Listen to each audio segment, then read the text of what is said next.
Okay, how you doing, everybody out there? This is Paul Hakim in a beautiful country called Israel, and we are doing a virtual tour here just for you. As you notice, I'm taking off my mask here because we're 2 meters away. In fact, we're right on the cliffs of the Mediterranean Sea, so we're pretty good in terms of the post-corona. Unfortunately, it's going to go to the second wave now on corona. There are some people who had to be in quarantine, but we're not. We're outside in a beautiful place, and this is exactly where we are here now. I love this. Look at this map. It's a 3D map, so you can see all the different topography of Israel and our neighbors. Okay, but let's look here. We're on the Mediterranean Sea here, and we're smack bang in a place called Herzliya, after Theodor Herzl, who was the modern father of Zionism, the political movement of the return of the Jewish people to Israel. So it's north of Tel Aviv, it's south of Haifa, we're smack bang on the Mediterranean Sea, and here you can see Apollonia. There you go, Apollonia. There's Renano, that's where I live. But here's Apollonia, and it's really on the flat plains called the Sharon Plains, folks. It's all written in probably the all-time bestseller of all times. And what is it? The Bible. That's right. All this information about the Sharon Plains and this whole area here is written in the Old Testament. And of course, there are some sections on the New Testament. So folks, let's see where we are. This is in Israel on the Mediterranean Sea in the flat areas of Sharon. And we're in a place called Apollonia. And folks, it's the best place to start our tour. And you may ask why. That's right. Why? Good question. And that's why. I will tell you exactly. Because here, this is where most of ancient civilization started. Okay? And who were the people who remember we mentioned in the car? The Phoenicians. The Phoenicians were the first people to be in this area. Okay? This particular area on the beach called, today it's actually called Sydney Alley Beach. That's right. I was, funny enough, born in Sydney, Australia, and now we're in Sydney Alley Beach in the Mediterranean Sea. That's crazy, but why not? So, folks, we can already see a moat here. Okay, this is part of the Crusader period. Now, let's have a look at the time period, because we have to get our time period correct. Now, I've got a funny way of doing it, but we'll do it a bit later. Look at this. This is the time period. We've got a timeline here. We've got the Persians in 586 to 332. This is BC or BCE, depending. If you're Jewish, we call it before the Common Era. If you're Christian, and general, the terminology is before Christ. Okay, that's fine. So we've got the Persian, the Hellenistic, the Greeks here. This young guy named Alex, he was a great guy, so let's call him Alex the Great. You know what? Alexander the Great, yeah? 17-year-old kid, conquers the whole area, goes as far as India, okay, and comes here to the Holy Land, to Israel, and conquers even Jerusalem with 300 elephants. And it's all to do a lot with the world power of weapons. And their major weapon was, of course, their tanks of the day, the elephants, and they brought them over here. And that's during the Greek period. A lot of influence about the Hellenistic period and the Roman period, of course.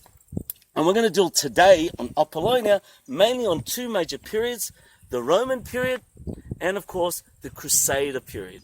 Okay, you know, Merlin the Magician, Excalibur, all that sort of thing. Believe it or not, Richard the Lionheart, folks, Richard the Lionheart came here to Apollonia. Okay, different name called Harsuf, but he was actually here. So here's the Roman period. We're going to deal with that. Then, of course, the Roman pagan period became the Christian Roman Empire called the Byzantine period. And we have relics from that period as well. Then the early Arab period. Yes, we also have relics from there. Okay, they conquered the whole area as well, leaving their mosques behind, leaving their ceramics behind, doing a fantastic, amazing in terms of influencing the architecture and the building here in this area. Okay, then of course came the Crusaders, and they built fortresses, and we're going to see one of the most amazing fortresses, spectacular fortress here in Israel, right on the cliff. And then after Crusaders came the Mamelukes, a whole different group of Arab people, okay, who were very strong, powerful people, made a major influence in Jerusalem, and we're going to go to the Old City as well and see their influence. Stunning stuff, folks. And then after that came the Turks. The Ottoman Empire were here for 400 years. Think about it. Okay, 400 years, and they influenced this whole area. They built a lot of the roads, the postal system. Even today, if you want to become a lawyer in Israel, you have to learn part of the Turkish laws, okay, and the English laws, because the English were here as well after the Turks, and then in 1948, this area became Israel. So let's start our journey, and here we go. So we're starting in the outer moat. This is the first defensive system, and we're talking about the Crusader period, 10th century AD to the 13th century AD. Yeah, so like 1097 to close to 1265. But you know, who's counting? Okay, doesn't really matter. Here is the side moat, the first defense system. These moats are dry moats. It's not like I don't know, your video screens used to have like the sharks and the crocodiles. No, here you can see a bit of hay here. What they probably did was have this all put up with dry grass, and then if any person, any contender, any enemy came out of here, they would have put this up in fire, and that would have been the first mode of defense. Now Crusaders are here, and their defense was magnificent.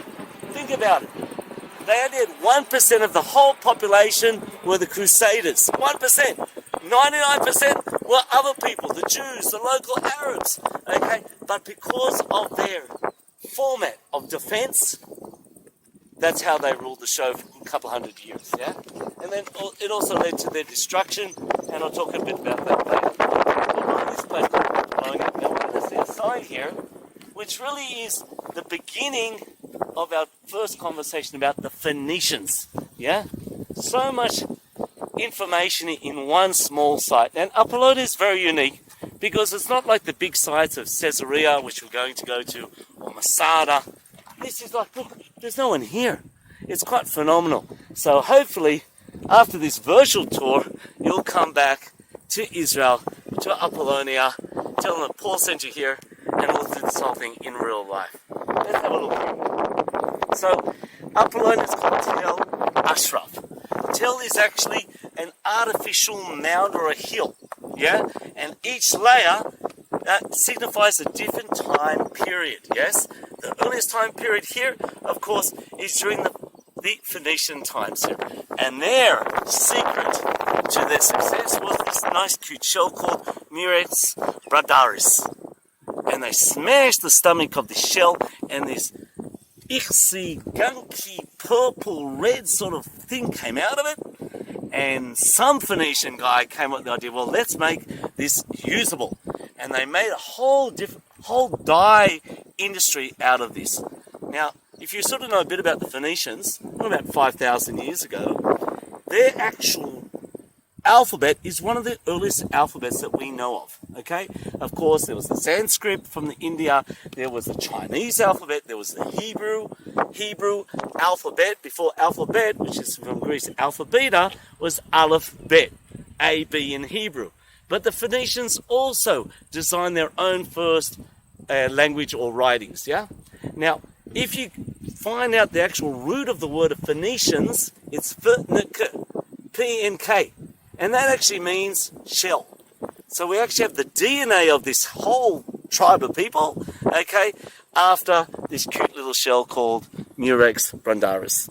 Okay, now we're looking at this side here. It looks like a beautiful natural harbor, and they had their god called Reshef. Yeah, Reshef, he was the god of war and god of thunder. So another group of people came after the Phoenicians, the Persians, and eventually the Greeks came here. And they had their own god, which is also the god of war and thunder. And that is Apollo. So they changed the name from Arshaf to Apollonia. Yeah, and as I said before, we have about 23 Apollonias in the whole ancient world. Now, how do we know this place existed? This is not Hollywood, there's no screen here, this is the real thing, okay? It's through archaeological evidence, artifacts. And what better way to know what's here is, of course, with coins. Coins is like a special find. If you find a coin or a seal or something, here's an early Arab period time, that means we know for sure that what period of time and who is involved in the control of the area now. Now, for example, as you can tell, my accent's from Australia, yeah? So if you have a 20-cent piece, you have a platypus, which is indigenous to Australia, doesn't exist anywhere else, and behind is Queen Elizabeth II. So from there we know, A, what type of animal they are, and 2, what time period, who was in control at the time, yeah? So similar to this, here we have a seal from the Crusader fortress. They actually got a name here. You can actually see, look at this horsey, okay? It was the French Hospitalarium, the French Crusaders that came here, and they were actually left their mark very, very strong. So let's continue on here. Now all this rock here that they built, their building equipment or materials, is calcified sandstone. In other words, all this edge here is the natural rock, calcified sandstone, and that's what they just used here. So I actually was digging here. I actually went down for a surf in about 1980, I think it was, and I saw a whole bunch of Brazilian archaeologists. Yeah, that's right, from Porto Alegre University, Sao Paulo, and they were doing a bit of the samba and digging at the same time. And going, wow, listen, this is great. I'm going to join, and I'm going to have a whole summer with these guys. And that's what I did. And thanks to them, I became a tour guide and an archaeologist. And this is where we dug. Over here, look at this. This is, we did it with the late Professor Roll of Tel Aviv University, and he was in charge of this project. And if you see this site here, it used to be what you can see over there on your right-hand side, and that is nothing. So we dug 10 centimeters down, and they took a photo. It's called a loci, and we took all these different materials. If it was a metal, a nail, then it goes into the nail special find box. If it was a bone, then it goes into the bone box, yeah? And if you're lucky, you have a special find. You call the professor of archaeology, and he says, yes, this is a special find. Everyone dances around. It's a coin, it's a ring, it's an earring, and that's an amazing find. So what did we find here when we were digging here in the 1980s? We actually found this whole area here. In that left-hand side here, I did 3 weeks of digging there, yeah? Okay, and we found ceramics. So there are two major theories here. One is it could have been a beautiful villa. I mean, how good is this breeze here? Look at this. There's the sailing ships out there, the yachts, and kind of a stunning Roman villa. We know it's during the Roman period, without a doubt. We found archaeological proof that it's during the Roman period, okay? And 1st century BCE to the 4th century AD, and this would be a magnificent place for a villa. We also found over here is a very interesting, like you can see 4 squares in the ground, okay, which makes us think maybe, you know what, this actually could have been a little marketplace where they kept their fresh fish right here in these square underground sections here. Now, these underground sections here actually are for water, for plastered, and we even found mosaic floors underneath. So definitely this is the Roman period. The moats, this wall here, the Crusader period. Folks, this place is full of discovery. That's the beauty of this place about Israel. So let's continue. We're going, this is all the Mediterranean Sea here, okay, which eventually leads out, and this was a hub of international trade, yeah? So you've got to remember the idea when the Phoenicians came, they said this is a natural port, it's a great place to import and export, and they exported that shell, that dye. Remember we talked about the olive oil, the olives that grow fantastically here. There was a bit of a competition between the Spanish olives and the Israeli olives. At that time, Israeli olives were the best. Now we have 2 ways to go. We go to the right side or the left side. Let's go down here, the natural ground, okay?